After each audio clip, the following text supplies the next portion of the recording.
Կցանկանայինք նաև ձեր տեսակետը եկեղեցում տեղի ունեցած հայտնի միջադեպի, որի գործով, եթե ճիշտ եմ հիշում, դուք ևս անցնում եք, չէ՞։ Այո, ես համարվում եմ մեղադրյալ իբր կազմակերպման եւ իբր ինչ-որ խոչընդոտել եմ ինչ-որ գործողություններին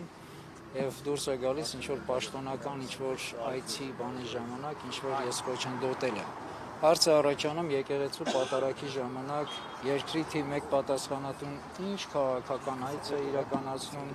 որ ես լինելով Հայաստանի Հանրապետության քաղաքացի եմ խոչընդոտում եմ։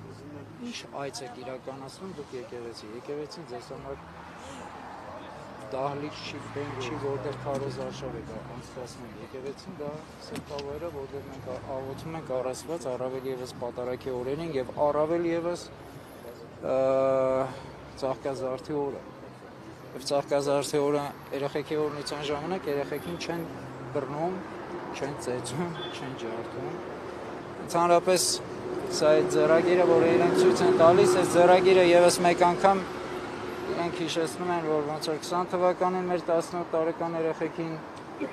ոնց որ եւ թիվ 1 պատասխանատուն ասում էր, չէ, ազգային ժողովի ամբիոնից, որ եթե այս ամեն ինչը չլներ, պատերազմը չլներ, իրեն այն ժամանակ ասեին դավաճան եւ դրա համար ստիպված գնացել էին պատերազմի։ Խոստովանել էր ինքը։ 18 տարեկանների Հայաստանին ճանաչում եք։ Չէ, իհարկե չեմ ճանաչում։ Այսինքն իր հետ չեք էլ կարա ինչ-որ բան կազմակերպեիք։ Գորգ ջան, ես նորից եմ կրկնում, ես պատիվ եմ ունեցել կազմակերպել եւ կազմակերպման գործողություններին մասնակցել եւ անմիջական մասնակցել գործողություններին Արցախի ազատագրման, յուղերի, քաղաքների եւ տարբեր, որին ես պատիվ եմ ունեցել մասնակցելու։ Ես նման բաներ չեմ կազմակերպում, առավել եւս երեխաներին։ Դուք այդ պահին նկատել եք ինչպես եղավ, այսինքն Ինչից սկսեց։ Ինչից սկսեց հարված իշխանությունը հարված է ասում, բայց հարվածը Ես թիկունքով եմ կանոնացել։ Դուք մի մոռացեք, որ այնտեղ անցողիկ տեղը շատ նեղ է, եւ երբ որ շքախմբով թիվ 1 պատասխանատուն գալիս ասում է միջև խորան ու նորից հետ է դառնում, ոնց ուզում ես արա, այնտեղ հրմեշտոց է տեղի ունենում եւ չի բացառվում, որ այդ երիտասարդները հավասարակշռությունային կորցնում գնում են կամ որևիցե մեկը անվտանգության աշխատակիցներից կամ որևիցե մեկը, չգիտեմ, ով կարող է մի քիչ կոպիտ ինչ-որ հրելական, մի քիչ ինչ-որ սեղմելը, որտեղից իրենց մոտ պորտքում էր առաջանում, առավել եւս եթե դուք նկատել եք տեսանյութերով, որը ես նույնպես հետո եմ արդեն ձերբակալությունից հետո եմ տեսել տեսանյութերով, ինքը երբ որ գալիս մտնում էր եկեղեցի, այս եկեղեցում իր հավաքած մարդիկ չկային եւ չկար այդ ծափահարություններով իրեն դիմավորողները։ Հիմա կալանավորված է այսօր նորից բժշկական կենտրոնից տեղափոխել են նրան կալանավայր, ինչպես եք բնութագրում տեղի ունեցող զարգացումները, նաև հաշվի առնելով, որ փաստաբաններն ահազանգում են առողջական լուրջ խնդիրների մասին։ Ես նորից եմ ասում, սա ուղիղ իր ձեռագիրն է եւ ցույց է տալիս ինքը ոնց է ինքը 18 տարեկան երեխեքին 20 թվականի պատերազմի ժամանակ ոնց ինքը ոչնչացրեց մեր սերունդը երիտասարդ սերունդը, նույն կերպ ինքը ատելությամբ եւ լցված այս 10 տարեկան երիտասարդին։ Այսինքն կուժ ասում եմ, կուլեք լսեք, որ որտեղ ուզենամ մտնեմ հանկարծ որևիցե մեկիդ մտքով չանցնից բան ասեք։ Սա ժողովրդավարությունն է ու սա ինչ որ իբր ինքը այնց ժողովրդավար ղեկավար է ուզում աշխարհին ցույց տա, որ ինչ որ ես ավելի լեգիտիմ եմ եւ այլ եւ այլ։ Սա տերոր է, տերոր երիտասարդ սերնդի, տերոր ազգի նկատմամբ, տերոր յուրաքանչյուր են մարդու, ով համաձայն չի իրենց քաղաքականության հետ, ազգադավ ու պետականը կործան քաղաքականության հետ։ Սա ինչ վերաբերում է դրան։ Իսկ եթե թույլ կտակ այսօրվա ծրագրերի հետ կապված էլ ասեմ, իմ ընկերները իհարկե արդեն խոսեցին, գործընկերներս խոսեցին այս ամենից, ես փորձեմ միայն ավելացնել մի բան, որ մեր ընդդիմադիր գործիչները բոլոր նրանք, ովքեր հենց հիմա եւ պատրաստվում են մասնակցելու ընտրություններին եւ այլ, գիտեք, երկրորդ անգամ նորից փորձել լեգիտիմացնել այսօրվա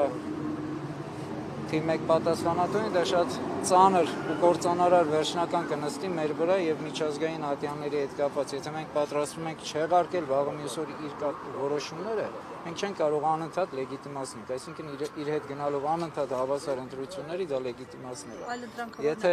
Եթե այլ ընտրանքը օրինակ մեր սահմանադրական իրավունքով ժողովրդական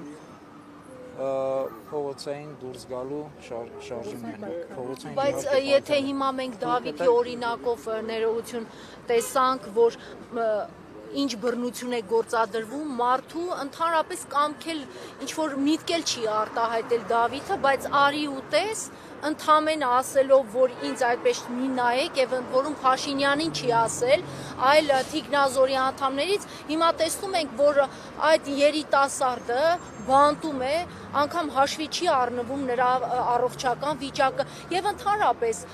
ընտրություններից առաջ ցանկացած կառավարություն նույնիսկ համաներում է անում, իսկ այստեղ մենք տեսնում ենք համաներման մասին միգուցե ընդհանրապես խոսք չկա, ընդհակառակը բռնատիրությունը եւ ճնշումները շատ ավելի ուժգին են։ Սա եւս մեկ ապացույց, որ այսօրվա իշխանությունը ինչ այդ ճնշումները, որ օգտագործում են, ինքը օգտագործում է, որպեսզի աչք վախեցնի եւ որպեսզի կարողանա մարդկանց իր ուժով, իր պետական ռիճակներով, հնարավորություններով կարողանա նորից ամրապնդի իր աթոռը։ Սա եւս մեկ օրինակ է, որ եթե այս երիտասարդին 18 տարեկան երիտասարդին ինքը չի կարող ոչ ների, ոչ կարողանում է ռեալ գնահատի իրավիճակը եւ ամեն ինչ օգտագործում է իր աթոռը ամրացնելու եւ մարդկանց վախի մթնոլորտ տարածելու, սա եւս մեկ առիթ է եւ մեկ պատճառ է, որ հասկանանք, որ եթե այս իշխանությունը նորից վերընտրվի, իրապես բոլորը կործանված եք եւ բոլորս կործանված ենք եւ չի լինելու իրական ոչ մի դրական իրավիճակ Հայաստանում եւ Հայաստանի Հանրապետությունը նույնպես ոնց որ պետականություն ինքը կանգնած է իրական վերջնական կործանման առաջ, եթե սրանք նորից վերընտրվեցին։ Իսկ քաղաքական գործընկերներիս, ովքեր եւ հիմա ընտրություններին են պատրաստվում, ես ուզում եմ կոչ անեմ, որ բոլոր նրանք, ովքեր պատրաստվում են, ովքեր քարոզարշավներ են իրականացնում, տվեք, ձեզ չի հետաքրքրում այս 44 օրյա հանձնաժողովի այս զեկույցը, չի հետաքրքրում, միգուցե ձեր շարքերում են հավաքված այն դավաճանները, այն մեղավորները, ում պատճառով եւ այս ամբողջ ավետը մեր գլխին եկավ։ Ձեզ չի հետաքրքրում, որ այս ամենի պատասխանատուները ի հայտ գան։ Եթե ձեզ բոլորիդ հետաքրքրում է, ուրեմն բարի եղեք, միացեք այս շարժմանը, այսինքն նախաձեռնությանը, այս որպեսզի իրապես մենք կարողանանք հասկանանք, ի վերջո այս 5 տարի, 6 տարի սրանք քննում էին, ինչ քննեցին։ Ովքեր են մեղավորները, ովքեր են դիրքավորվել, խրամատավորվել ընդդիմադիր դաշտում, իբր պետության եւ երկրի եւ ազգի մասին մտածողներն են, որոնք դուրս են գալիս իբր այս իշխանության դեմ։ Մենք չիմանանք ընդհանրապես բոլորն ովքեր են։ Այո, այս իշխանությունը թիվ 1 պատասխանատուն է, բայց այս իշխանության հետ երկար ժամանակ համագործակցել են շատ շատերը, այսօր էլ իբր ընդդիմադիր են բոլորը։ Ցույց տվեք այդ բոլորի դեմքը, եկեք կանգնեք։ Ես գիտեմ ուժեր, որոնք քիչ թե շատ ավելի պետք է որ մաքուր լինեն եւ այդ մաքուր ուժերը պետք է միանան, ու առավել եւս ձեզ համար ցավ չի զոհվածների, անհետքորածների ծնողների ցավը։ Մի պահ պատկերացրեք այս սաղ ընտրություններից, աթոռակռվից, ամենից վեր, պատկերացրեք այս մարդկանց հոգու ցավը։ Դուք այդ ցավը չունեք, դուք երկրի պետականության ազատագրական պայքարի կորստի ցավը չունեք։ Ես ունեմ հաղթանակի կորցրածի ցավը, ունեմ հողիս երկրից ցավը։ Աթոռը ձեզ, հողն ու իմ ազգը թողեք ինձ։ Թողեք մի պառակտեք, մի թունավորեք, մի բաժանեք իմ ազգը։ Աթոռը ձեզ, հողս ինձ, ժողովուրդս ինձ։